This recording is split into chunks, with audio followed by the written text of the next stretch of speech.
Quand on pense à Saint Carlo Acutis, on pense immédiatement à l'Eucharistie et à son œuvre médiatique. J'ai déjà évoqué son enfance, de sa première communion à 7 ans jusqu'à sa mort à 15 ans.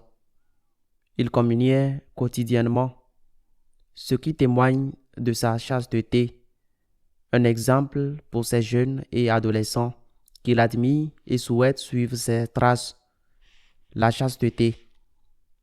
Mais j'ai aussi souligné l'importance que Carlo Acutis a eue pour lui dans la vie et l'exemple des saints.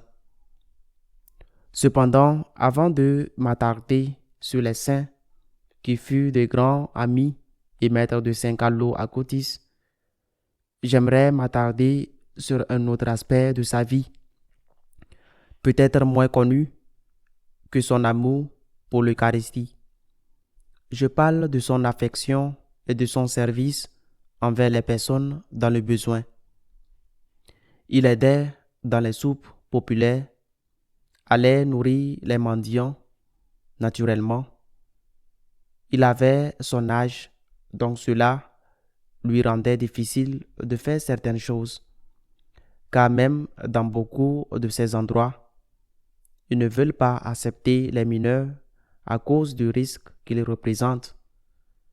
Mais il n'avait pas seulement cette charité avec les aumônes ou en aidant ces personnes dans le besoin, mais il avait aussi cette charité dans sa maison. Et c'est un exemple. Vous pouvez avoir une grande préoccupation pour les pauvres d'Afrique, les pauvres d'Asie, les pauvres des bidonvilles, des villes. Mais peut-être que vous n'avez pas la même préoccupation pour votre mère, ou votre père, ou vos frères et sœurs, ou vos grands-parents, peut-être, qui n'ont pas besoin d'une assiette de nourriture chaude. Mais ils ont besoin que vous les aidiez à la maison, que vous rangiez votre chambre, que vous ne traitiez pas votre mère comme une servante, que vous ne deveniez pas un Seigneur qui se préoccupe beaucoup de ses problèmes, de ceux qui sont loin de lui et qui oublie d'aider ceux qui sont à ses côtés et qui devient même un petit tyran sur ces personnes en ne les aidant pas dans ces tâches ménagères. Par conséquent, quel que soit votre âge, prenez soin de ceux qui souffrent. Mais n'oubliez pas que le mot prochain peut être remplacé par un J et devient alors prochain. L'amour du prochain est le premier amour à donner. Il est votre prochain le plus proche.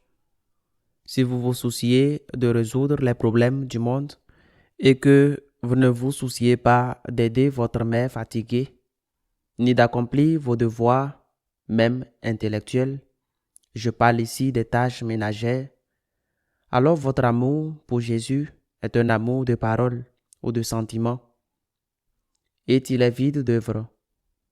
Le Christ nous attend en chacun de ceux qui ont besoin de notre aide. Parfois, il est loin, parfois sur un autre continent ou dans un quartier modeste de votre ville. Mais parfois, il est chez vous. Si vous voyez votre mère épuisée, peut-être nerveuse, peut-être parce qu'elle est surchargée de travail et qu'en plus, elle doit assumer les tâches qui devraient vous incomber. Voulez-vous imiter Saint Carlo Acutis? Fantastique, très bien. Commencez par aider votre famille et dans la mesure du possible, tous ceux qui vivent au-delà de votre foyer. Que Dieu vous bénisse.